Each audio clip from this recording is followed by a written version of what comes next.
सतगुरु को तू अपना बना, तुम भी उनके बोलो।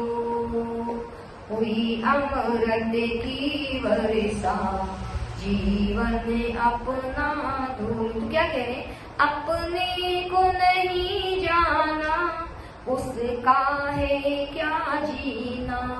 अपने को जान लिया, उसने सीखा जीना।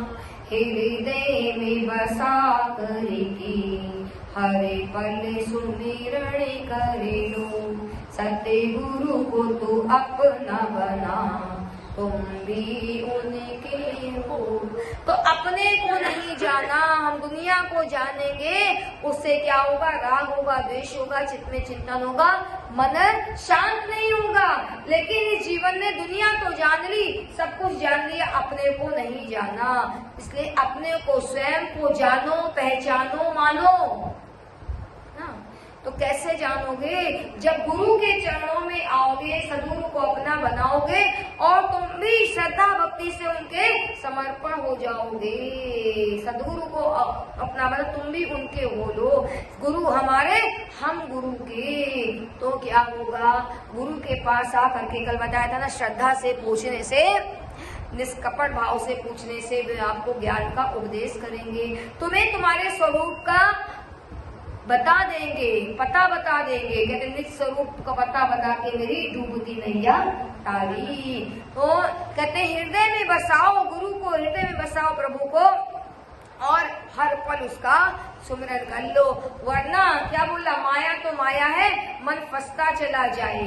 इस माया से वही उपराम हो पाया है जो शरण गुरु की आया है ना।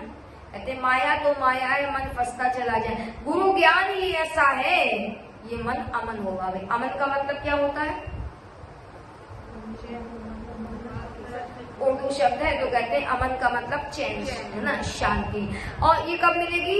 जब मन अमन होगा। आमने नहीं, मन माने मन, यानी कि जो मन ही नहीं होगा, क्योंकि मना ही मनुष्याणाम कारण बंधन मोक्षो। मन ही मनुष्य के बंधन और मुक्ति का कारण है। मन से ही ये जीव संसार में बनता है। जो मन विषयों का चिंतन करता है वो मन बंधा हुआ है। जो मन जो है प्रभु का चिंतन करता है वो मुक्त है। तो इसीलिए मन अमन हो जाए। जब मन ही नहीं रहेगा तो आप शांति में रहोगे ना। तो ये गुरु के ज्ञान से ही मन अमन होता है। इसलिए कहते हैं पाना है तो अब तू पा, वरना फिर पाएगा कब। ना जगना है तो अब तू जाग, नहीं तो फिर जागेगा कब। नर तन साधन है बहु सागर तुम तर लो। सतगुरु को तू अपना बना, तुम भी उनके हो। ये मनुष्य शरीर है, ये साधन मिला है परमात्मा के द्वार तक पहुंचने का, परमात्मा के घर में प्रवेश करने का। तो अब हम इस संसार सागर से तर लें। अगर अभी नहीं तो कभी नहीं, क्योंकि फिर तो 1,84 योनियों में भ्रमण करना ही पड़ेगा। ये मनुष्य शरीर ही से ही साधना हो सकती है। तो कितनी कृपा है ना।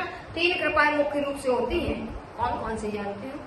भगवत कृपा पाई, पहली कृपा भगवान की कृपा। भगवत कृपा पाई, है ना। भगवान ने कृपा करके ये शरीर हमको दे दिया। और सतगुरु कृपा कीनी, निज स्वरूप जानने को दिव्य दृष्टि है दी। पहली कृपा भगवान की कृपा की, मनुष्य शरीर मिला, संतों का संग मिला।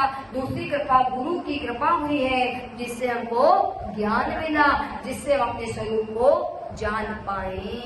अब आया स्वरूप का मतलब समझ में, है ना। निज स्वरूप को जानने को दिव्य दृष्टि दी। जैसे भगवान अभी देखिएगा कि ये संजय को दिव्य दृष्टि दी, जिससे संजय वहां बैठे बैठे, हस्तिनापुर में बैठे बैठे कुरुक्षेत्र का सारा दृश्य देख रहे हैं और सुन रहे हैं। अर्जुन के अलावा संजय ने गीता सुनी, भ्रष्टाचार को सुनाई और किसी ने नहीं सुनी थी इस समय। तो इसी तरह अभी आगे भगवान अपने विश्व रूप का दर्शन कराएंगे। लेकिन अर्जुन इन चक्षुओं से नहीं देख पाएंगे भगवान उनको, जबकि भगवान ही सुना रहे हैं। भगवान अपने स्वरूप का, विश्व रूप का जब दर्शन कराएंगे, विराट रूप का, तो दिव्य दृष्टि देंगे। अभी आप 11वें अध्याय में इसका श्रवण करेंगे। तो कहते हैं गुरु ने अपने स्वरूप को जानने के लिए वो दृष्टि दे दी। कौन सी दृष्टि दे दी? परमात्मा दृष्टि दे दी। सिया राम में सब जग जानी दृष्टि दे दी।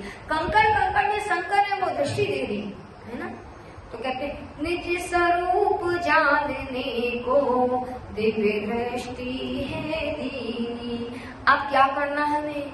अपनी कृपा करके निज प्रीतम को पालो। अपनी कृपा क्या होगी कि जो ज्ञान सुना है श्रद्धा के साथ मनन चिंतन करना, निध्यासन करना, उसको अपने जीवन में उतारना और अभ्यास करना, यही अपनी कृपा है। तो अपनी कृपा करके निज प्रीतम को पालो। सदगुरु को तू अपना बना, तुम भी उनके